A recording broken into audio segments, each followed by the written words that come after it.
பேசி பாடி அற்புதமாக தன்னுடைய கருத்துக்களை எல்லாம் நிறைவேற்றிருக்கிறாரு.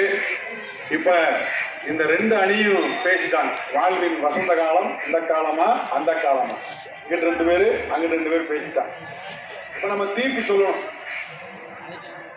தீர்ப்பை அடுத்த மாதம் 14ஆம் தேதிக்கு ஒத்தி வைக்கிறேன் அப்படின்னு சொல்ல முடியாது. அதுக்கு நாங்க இப்படி எவ்வளவு நேரம் உட்கார்ந்துருக்கோம், எனக்கான ஒன்று சொல்லிக் கொடுங்க அப்படின்னா. முதல்ல வாழ்வின் வசந்தம் இந்த காலம்தான் அப்படின்னு இவங்க கருத்துக்களை வச்சாங்க.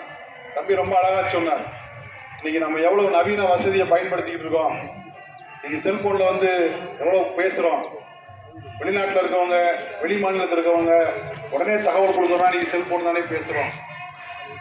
அதே மாதிரி மருத்துவம் எவ்வளவு வளர்ந்துருக்கு. ஒரு காலத்துல மருத்துவ வசதியே இல்லாம இருக்கும்.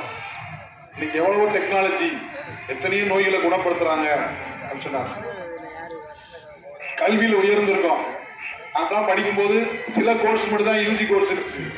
இன்னைக்கு பிகாம்ல 10 வகையான பிகாம் இருக்கு. பிஎஸ்சி 28-30 பிஎஸ்சி இருக்கு. எத்தனையோ நம்ம கண்டாக்டர், பல்டாக்டர் எல்லாம் ஏகப்பட்ட படிப்பு. மாஸ்டர் ஆஃப் பினான்ஸ் சொல்லி ஒரு படிப்பு. அவ்வளவு படிப்புகள் இன்னைக்கு இருக்கு. வேலை வாய்ப்பு அதிகமா இருக்கு. பெண் கல்வி அதிகமா இருக்கு. யோசிச்சு பாருங்க. இன்னைக்கு புல்லட் ட்ரெயின் கேள்விப்பட்டிருக்கீங்களா? சாதா ரயிலுக்கும் புல்லட் ரயிலுக்கு என்ன வித்தியாசம் அப்படின்னா, சாதா ரயில்ல ஒரே ஒரு இன்ஜின் மட்டும் தான் இருக்கும். புல்லட் ட்ரெயின்ல எல்லா இன்ஜின்லயுமே கம்பார்ட்மெண்ட் இருக்கும். எல்லா கம்பார்ட்மெண்ட்லயும் இன்ஜின் இருக்கும். அப்ப 1 மணி நேரத்தில் இங்கிருந்து சென்னை, 1 மணி நேரம் சென்னை போயிடலாம். இன்னைக்கு விமானம் கண்டுபிடிக்கப்பட்ட மாதிரி மனுஷன் எவ்வளவு கஷ்டப்பட்டிருக்கான். நான் ஒரு முதல் முறை விமானத்தில் காலை டிஃபன் மதுரையில் சாப்பிட்டு மதியான சாப்பாடுக்கு சென்னை போயிட்டோம். அப்ப அந்த விமான வசதி எவ்வளவு பெரிய வசதி. இன்னைக்கு படிப்புல எவ்வளவு முன்னேறி இருக்கோம். தகவல் தொழில்நுட்பத்தில் எவ்வளவு முன்னேறி இருக்கோம். எவ்வளவு டெக்னாலஜி. எனக்கு தெரியாத கூட எங்க பாப்பா செல்போன் எல்லாத்தையுமே கண்டுபிடிச்சு சொல்லுது. அவ்வளவு தொழில்நுட்பம். இன்ஸ்டாகிராம், பேஸ்புக், ட்விட்டர், ஆன்லைன் நிறைய சம்பாதிக்கக்கூடிய வாய்ப்பு. படிக்கும் போதே எவ்வளவு சம்பாதிக்கிற ரீல்ஸ் போட்டு ஏகப்பட்ட டாலர் சம்பாதிக்கிறாங்க. சமையல் செஞ்சு அதை யூடியூப்ல அப்லோட் பண்றாங்க. தையல், ஒரு துணி தைக்கிறது எப்படின்னு நம்ம யூடியூப்பை பார்த்து தெரிஞ்சுக்கலாம். யூடியூப்ல நல்ல விஷயங்கள் நிறைய இருக்கு. அப்ப இந்த மாதிரிலாம் நீ தகவல் தொழில்நுட்பம் வளர்ந்துருக்கு. அந்த காலத்துல எப்படி இருந்துச்சு? ஒரு கிராமத்தை தாண்டல, ஒரு படிப்பு வாழ்க்கையில வச்சு வர முடியுது. அதனால இந்த காலம் தான் வாழ்க்கை வசந்த காலம் அப்படின்னு சொல்லிடலாமா? சொன்னா இவங்களுக்கு சந்தோஷம். அந்த காலம் என்பது என்ன? முதல்ல அந்த காலம் பார்க்கின்ற பொழுது சில அறிவியல் குறைபாடுகள் இருந்த போதும் கூட மனிதநேயம் என்பது இருந்தது. சமீபத்தில் ஒரு செய்தித்தாள பார்த்த செய்தியினை, ஒரு 2 பேருக்கு விபத்து நடந்தது.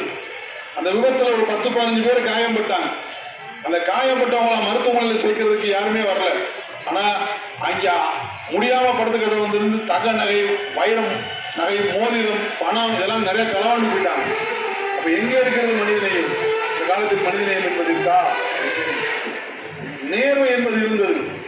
உங்களெல்லாம் தெரியும், காமராஜர், கல்வி கண்டிருந்த காமராஜர் ஏழைகளுக்காகவே வாழ்ந்த ஒரு முதலமைச்சர், பணத்தை பெருசாக மதிக்காத ஒரு முதலமைச்சர். இந்தியாவுடைய பிரதமராகக்கூடிய வாய்ப்பு காமராஜருக்கு வந்தபோது கூட எனக்கு அது தேவையில்லை என்று மறுத்தவர். இன்றைக்கு ஒரு கவுன்சிலர் பெரிய பணக்காரராக இருக்காரு. இன்னைக்கு அரசு என்பது பணம் சம்பாதிக்கிற ஒரு தொழிலாகிவிட்டது. அப்ப எங்க நேர்மை இருக்கிறது? எங்கே மனிதநேயம் என்பது இருக்கிறது? எங்கே உண்மை இருக்கிறது? எங்கே உழைப்பு இருக்கிறது?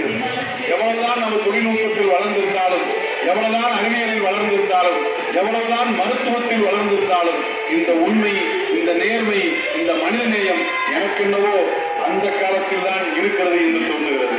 எனவே இந்த காலம் வேண்டாம் என்று சொல்லவில்லை. காலம் என்பது நீ பயந்தால் ஓடும், நீ பயணித்தாலும் ஓடும், துணிந்தால் மட்டுமே உன் பின்னால் வரும். காலத்தின் மதிப்பு தெரிந்தால் உனக்கு வாழ்வின் மதிப்பு உயரும். வீட்டின் பெயரோ அன்னை இல்லம், அன்னை இருப்பதோ அனாதை இல்லம். பெற்றோர்கள் யாரும் இங்கு பராமரிப்பதில்லையே. இன்னைக்கு முதியோர் இல்லங்கள் பெருகிவிட்டதே. இன்னைக்கு அப்பார்ட்மெண்ட் வீடு. இதெல்லாம் ஒரு தெருவில் யாராவது ஒரு சம்பவம் தெருவில் வேற எதுவுமே நடக்காது. எல்லாருமே அந்த வீட்டுக்கு போவாங்க. நான் மெட்ராஸ்ல ஒரு அப்பார்ட்மெண்ட்டுக்கு போனேன். 54 வீடு மாடி.